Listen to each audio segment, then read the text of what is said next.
दोस्तों, Ambika short hand classes में आप लोगों का स्वागत है। ये 120 वर्ड पर मिनट डिक्टेशन बोलने जा रहा हूँ। रामधारी गुप्ता, प्रतिलेखन संख्या 17। पसंद आए तो लाइक एंड सब्सक्राइब करें।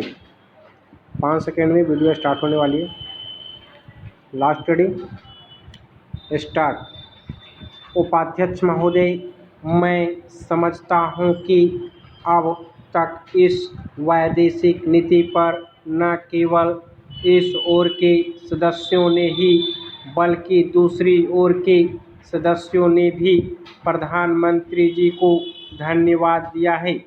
इसलिए मैं अपनी तरफ से धन्यवाद देकर उनका बोझ बढ़ाना नहीं चाहता। पैरा, इसमें कोई संदेह नहीं कि इस सदन के सभी सदस्य, चाहे वे किसी भी पार्टी से संबंध रखते हों, इस बात से पूरे सहमत हैं कि हमारी विदेश नीति ने संसार में हमारा सिर ऊंचा उठा दिया है।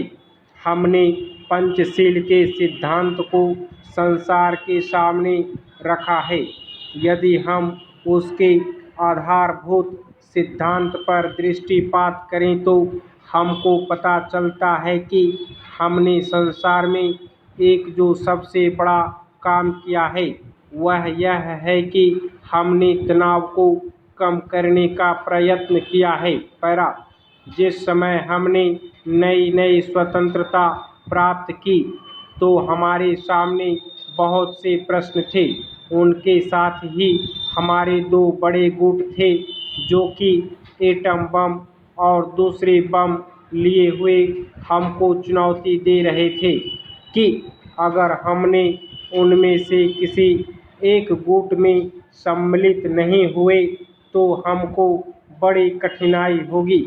उस समय भी हमारे प्रधानमंत्री ने हमारे देश की वैदेशिक नीति को इसी स्तर पर रखा जिसके कारण आज हम संसार में अपना सिर ऊंचा उठा सकते हैं। हमने जो संसार के सामने पंचशील के सिद्धांत को रखा उसका सबसे बड़ा फल यह हुआ कि एक सम्मेलन हुआ जिसकी ओर मैं आपका ध्यान दिलाना चाहता हूँ। इस सम्मेलन में बड़े उत्साह के साथ संसार के 29 राष्ट्रों ने, जो कि एशिया और अफ्रीका से संबंध रखते थे, यह घोषणा की कि हम संसार में तनाव कम करना चाहते हैं और साथ ही हम यह चाहते हैं कि संसार में जो विभिन्न सामाजिक और आर्थिक नीतियां हैं वे साथ साथ न चल सकें। वह हमारी वैदेशिक नीति में जो सबसे महत्वपूर्ण चीज़ है वह है सह अस्तित्व की भावना। उसी भावना के फलस्वरूप हम देखते हैं कि आज कोरिया का युद्ध नहीं हुआ जो कि एक तीसरे विश्व युद्ध के रूप में परिवर्तित हो सकता है। हमारी इस नीति के कारण हमारे अमेरिकी मित्र हमसे कुछ अप्रसन्न भी हो गए, लेकिन यदि हम ऐसा न करते तो आज संसार को तीसरा युद्ध देखना पड़ता। मैं बहुत ज़्यादा समय नहीं लूँगा, थोड़ा ही लूँगा। पैरा, उपाध्यक्ष महोदय, मैं निवेदन कर रहा था कि जब हम कोई प्रश्न उठाएं तो यह देखें कि हम इसमें से कहां तक बढ़ा सकते हैं। किसी चीज़ का मूल्य क्या हो, महंगी पड़े या सस्ती पड़े, इसको हमें विशेष नहीं देखना है।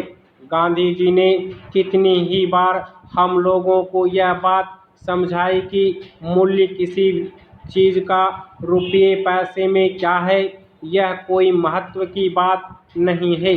आप जानते होंगे कि एक वस्तु जो कि हमारे देश में बहुत सस्ती मिलती है वही वस्तु दूसरे देश में महंगी मिलती है। पैरा, इतना निवेदन करने के बाद अब मैं श्रम विभाग की जो रिपोर्ट है उसकी एक मद की ओर तुरंत आ जाता हूँ। जैसा कि पहले मैंने कहा, मैं समझता हूँ कि हमारे इस श्रम विभाग का महत्व दिन प्रतिदिन बढ़ेगा। बहुत से प्रश्न हैं जिनकी तरफ आपका ध्यान भी नहीं है, उन प्रश्नों को आपको लेना पड़ेगा। आज आपका श्रम विभाग अधिकतर औद्योगिक श्रमिकों की ओर ध्यान दे रहा है। अभी हमारे माननीय सदस्य ने जो खेतिहर मजदूरों की दशा सुधारने की ओर भी आपका ध्यान दिलाया था और बतलाया था कि आज उनकी कैसी खराब हालत हो रही है। स्टॉप।